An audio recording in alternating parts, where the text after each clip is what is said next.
రైతులందరికీ నమస్కారం అండి. మన కోళ్ళ పెంపకంలో చాలామంది ఎదుర్కొనే ఒక పెద్ద సమస్య ఏమిటంటే, కోడి గుడ్డు పెట్టడం లేదా గుడ్డు బయటికి రాకపోవడం. కొన్నిసార్లు కోడి నేల మీద కూర్చుని ఉంటుంది. తినదు, నడవదు, చాలా బలహీనంగా కనిపిస్తుంది.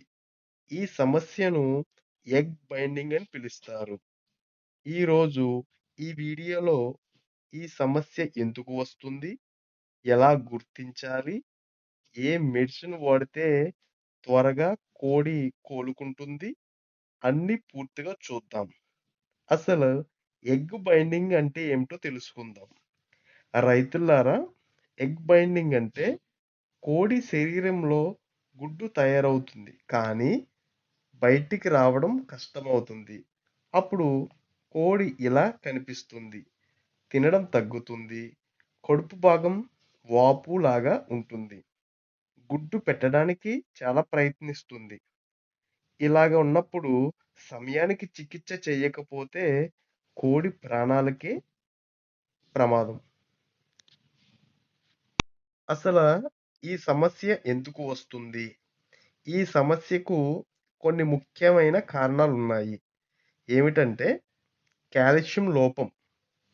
కోడికి సరైన పోషకాహారం లేకపోతే ఇలా జరుగుతుంది. మరియు బలహీనత. విటమిన్స్ లోపం వల్ల గుడ్డు బయటికి రావడం కష్టమవుతుంది. అధిక గుడ్లు పెట్టడంలో కొన్ని కోళ్ళు గుడ్లు అధికంగా పెడతాయి. కొన్ని కోళ్ళు నీరు త్రొక్కుగా త్రాగడం. శరీరంలో తేమ తగ్గితే సమస్య వస్తుంది. దీనికి పరిష్కారం వచ్చేసరికి 5-4-6 ఎగ్స్. ఈ సమస్యకు చాలామంది రైతులు ఉపయోగించే హోమియోపతి మెడిసిన్. ఇది 5-4-6 ఎగ్స్ టాబ్లెట్స్. ఇది కూడా శరీరానికి శక్తినిస్తుంది మరియు గుడ్డు బయట రావడానికి సహాయం చేస్తుంది. ఇది వాడే విధానం వచ్చేసరికి ఉదయం ఒక టాబ్లెట్టు మరియు సాయంత్రం ఒక టాబ్లెట్టు. ఈ విధంగా 15 రోజులు ఇవ్వాలి. ఇది నీటిలో కలిపి ఇవ్వచ్చు లేదా నేరుగా కూడా ఇవ్వచ్చు.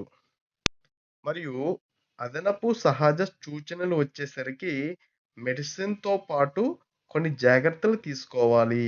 కోడికి శుభ్రమైన నీరు ఇవ్వాలి. కాల్షియం ఫుడ్ కూడా ఇవ్వాలి. గుడ్లు పెట్టే ప్రదేశం శుభ్రంగా ఉంచాలి. కోడి ఎక్కువగా ఒత్తిడిలో ఉండకూడదు. ఇలా చేస్తే కోడి త్వరగా కోలుకుంటుంది. రైతులారా, మీ కో మీ కోడి గుడ్డు పెట్టడంలో ఇబ్బంది పడితే భయపడాల్సిన అవసరం ఏమీ లేదు.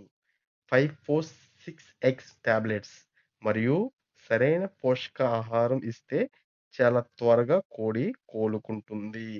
ఇలాంటి పౌల్ట్రీ టిప్స్ కోసం మా ఛానల్‌ని సబ్స్క్రైబ్ చేయండి. వీడియో నచ్చితే లైక్, షేర్ చేయండి. మీకు ధన్యవాదాలు. Further update purpose, please like, share and subscribe. Thanks అండి. జై హింద్.